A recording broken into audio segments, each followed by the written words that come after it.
they said, on the ball, including the first. That's what happens when you get a Premier League rep who's not on Spencer's payroll. No!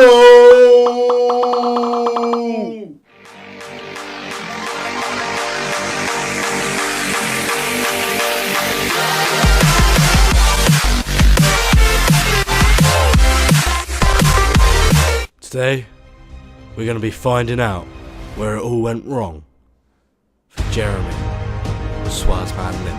To do this, we're going to have to go back further than anyone has gone before. Jeremy Lynch, he is widely regarded as one of the best at his profession, according to Famous Birthdays. Now, Mr. Swaz himself played for Arsenal when he was 15 in the academy. In a Q&A, the F2 done, Mr. Lynch said that the Arsenal academy said he was the best on the ball at the club, including the first team, but off the ball, he was terrible. On the ball, you're the best at the whole club, including the first team. Bit choppy this first half. Oh, clearly hungry for the game. Oh, Cafu's like a Steven tries to get his first touch. Has he seen the glory?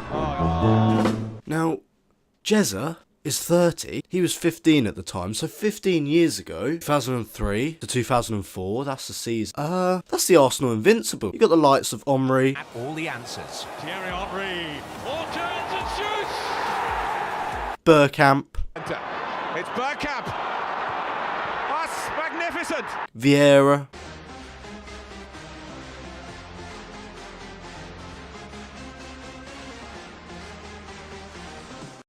Just to name a few. But nah, Swazman was the best at the club on the ball. The best. Of course you were, mate. That's why you never made it as a professional. Now, he's had this sort of arrogance throughout his entire life, and that's what we're going to go through today. So just before he got released from Arsenal in the year 2000, he saw an advert with Edgar Davies and started doing skill moves. Later on, after Arsenal released him for being terrible off the ball, that's why they released him, because he was terrible off the ball. Jezdog, he decided, why not give BGT a shot? Britain's Got Talent, the biggest talent show in the world, why not give that a shot? With the likes of Piers Morgan and Simon Cowell on the judging panel, what could go wrong? Now, Swaz Tekers went through the first round quite easily. He didn't drop the ball, he performed pretty well.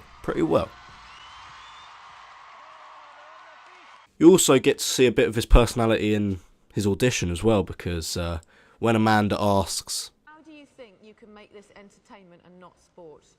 His response is, Just watch me. Okay. now he obviously thinks he's Jezza Big Balls, doesn't he? Thinks he's the greatest. Thinks he can do this little entertaining thing with football. Moving on to the semi-finals, well, what can we say? He was shite. He was awful. As Simon Cowell says, your act is all about the fact that you're not going to drop it. Dropping it twice at a semi-final is verging on a disaster. now this must have hurt poor Jezza's ego. Bless him. After this, he decided he wanted to try YouTube, so he united with Billy Wingrove and they created the channel F2, which now has 9 million subscribers, and they're now two of the best freestylers in the world. After years of making videos for the F2, Jezza decided it's time to try and go pro again, at the age of 29. So he decided, 7th tier, Billericay Town, why not start with them? Now he played 3 appearances, according to my notebook, and then he got released again. Wait, what? An Arsenal Academy level player gets released from a 7th tier team, yet thinks he's good enough to be professional, and thinks he's better than the whole Arsenal 2003 Invincible squad? You're having a laugh. Moving on from his little incident in Billericay, for Halloween, we were blessed with this beautiful rap from the Jezman himself, and this really does show how much of a tosspot he actually is. You don't need a mask when you're with me. I don't care about your past or your history. Everything that happened in the past led us here. We're either governed by faith or we're governed by fear. First of all, why is he in a Batman outfit? Secondly, what's he got contacts in for? Third, why does he think he can rap? He is standing in front of his Audi in a Batman outfit, saying he doesn't care about your past or your history, which is two of the same things. Now, the whole reason Jezdog has come into the limelight recently is because of his incident at Wembley Cup. The whole Wembley Cup situation with Swazman was just him being an arrogant, cocky bastard and really not showing that it's just an event for charity. He was disrespectful to Spencer. Has anyone got a phone? Can we just check Spencer's social play? Let's just see what he's... He was disrespectful to the show, I didn't think something would go though, but it is what. to the charity.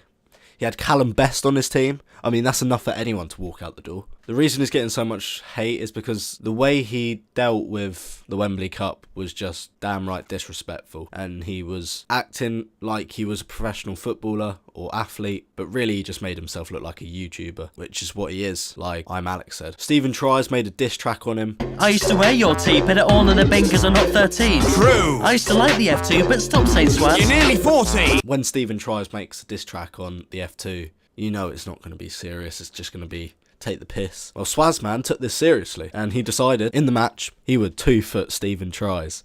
Stephen tries, get his first touch. That's how salty he is. In this clip, Swaz himself talks about how the ref isn't on Spencer's payroll, which is why he got the decisions right. That's what happens when you get a Premier League rep who's not on Spencer's payroll. Oh! You can see from Billy's shocked face in that clip just how ridiculous he is being, and how he's just made F2 into a mockery at this point. I mean, stuff from his Monster promotion. Second time you've won in man down, so people to show that, you know, your fitness does play a part, that you don't just take a sip. All you have to do is this.